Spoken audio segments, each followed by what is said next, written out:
Shalom Aleichem. We are entering Parshat Noach. Crazy story.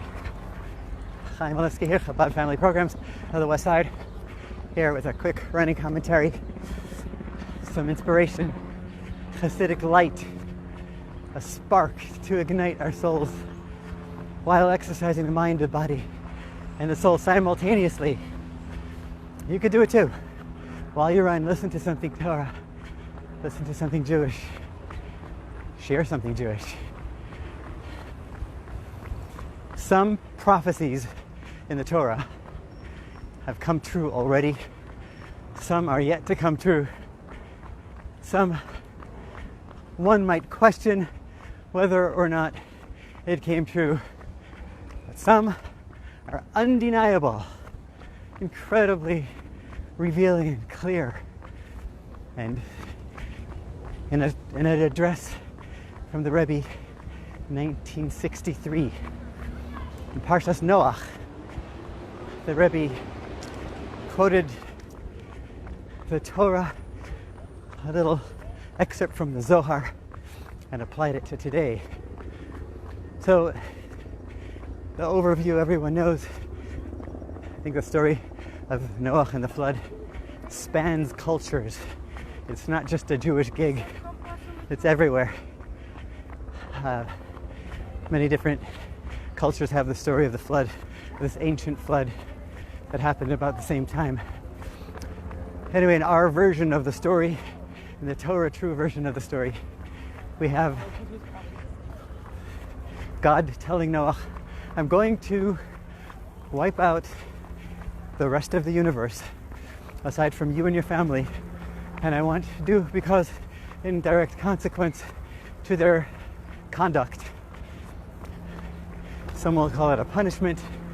In the Hasidic tradition, mystically, it's considered a purification, like a mikvah.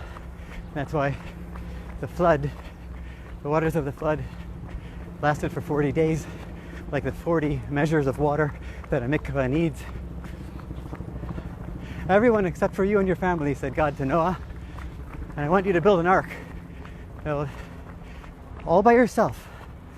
Everyone knows that the ark took 120 years to build, and the Rebbe asks about that.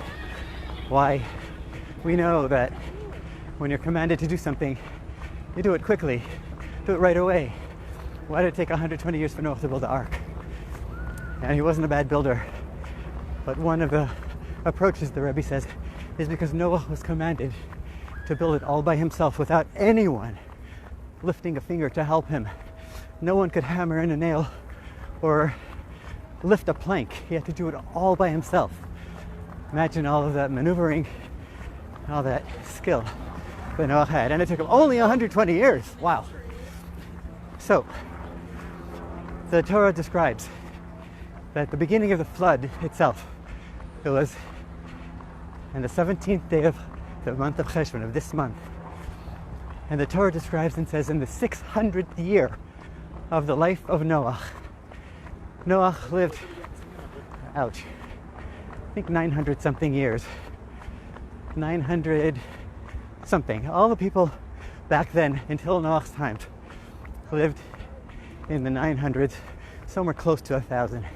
So in the 600th year of the life of Noach, suddenly, b'shnas sheish meos l'chayei Noach, niftachu ma'ayanos tehom rabba, va'arubos hashamayim niftachu. Nivkeu ma'ayanos tehom rabba, va'arubos hashamayim niftachu. The deep wealth springs of the earth split and burst forth, and the heavens, the windows of the heavens, opened up. That's what the Torah says.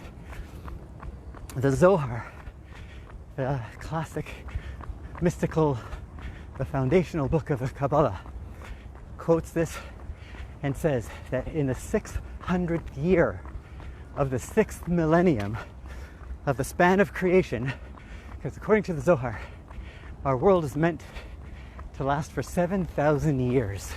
The first, like the 6 days of creation and a Shabbos, there will be 6,000 years of regular, and then there will be a Sabbath, which is the time of Mashiach.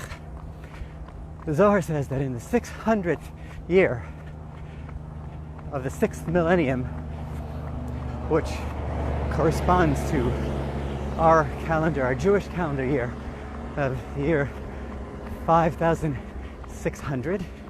Now we're in 5,781.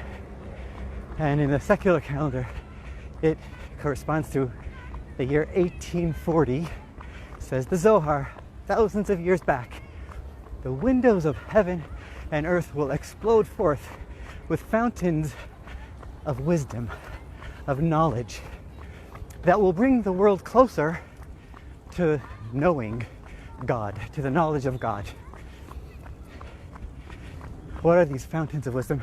It also says more things over there, not directly related to our conversation, but it says that the young, the youth, the children will know more than the elders did in the past, and will be able to access it much faster. It will be learnable much faster. That is completely relevant to our generation. So the Rebbe talks about this and says that the heavens opening up, the fountains of the heaven, refers to the wisdom of the Torah, a new revelation of the Torah that will come forth, which is the teachings of the Baal Shem Tov and the Hasidic teachings of the Rebbes that followed, the Alter Rebbe, and the Tanya, the foundational book of the Chabad Hasidus, was actually written in the early 1800s. So that stinks pretty well. So too with the Industrial Revolution, that the well springs of the earth will split open and reveal great wonders of wisdom. Works well with the early 1800s Industrial Revolution, technological revolution, the advance of science, medicine, technology. It all works out perfectly, exactly the way the Zohar predicted.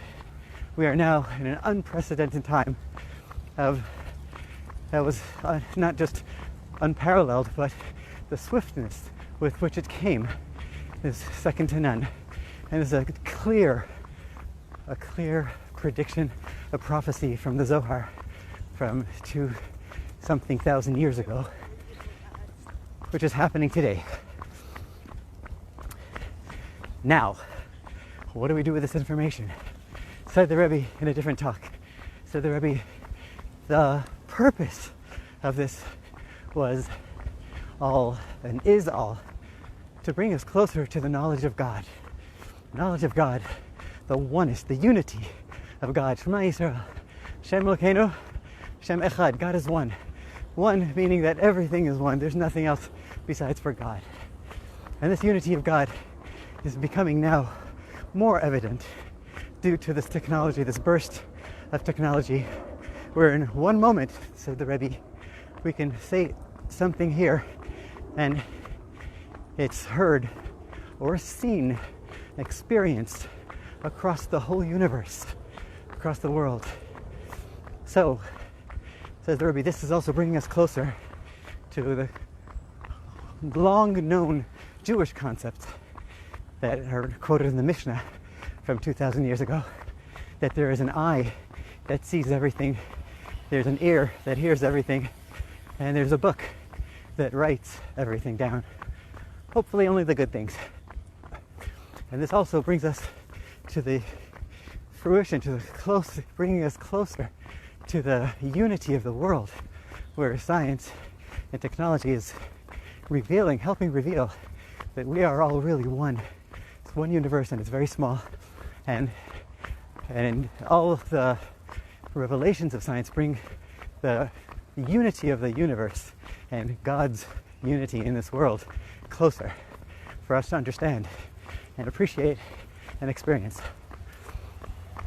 And the Rebbe said on this topic, so this technology should be used for Jewish things, for holy things, for bringing goodness and kindness to others in this world, in our world, making this world a better place, starting with right now.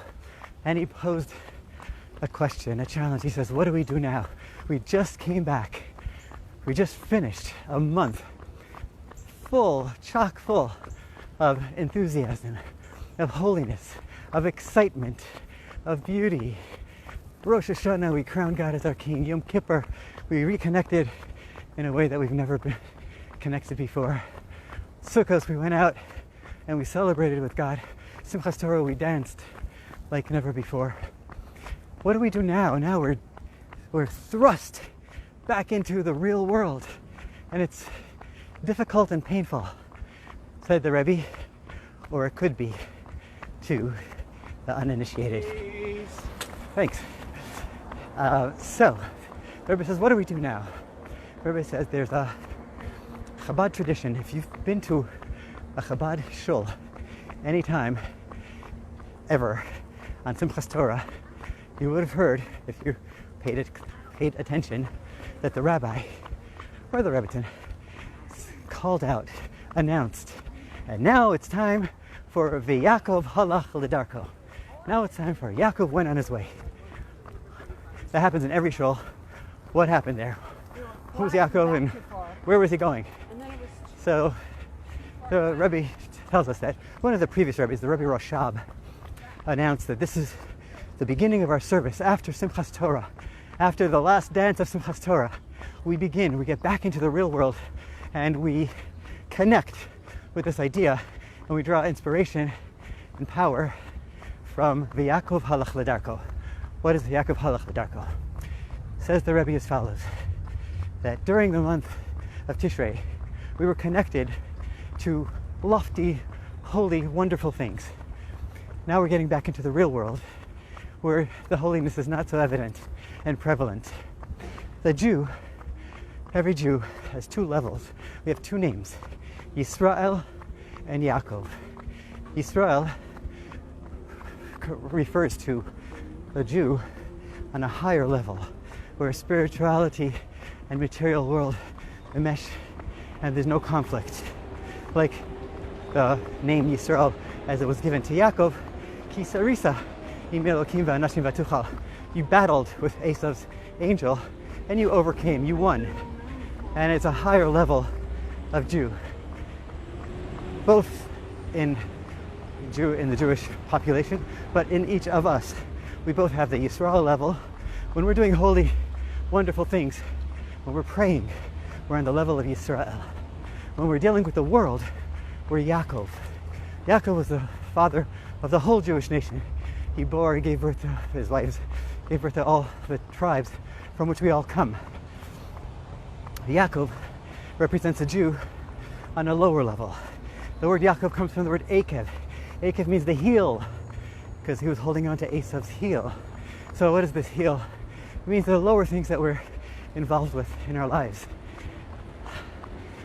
And the Rebbe says that the word Yaakov, every word from the three words, Yaakov Hollow Lidarko, has a message to us. And he described it something as follows, somewhat as follows. Yaakov, Akev, the lowest level of our life, has a yud in front of it.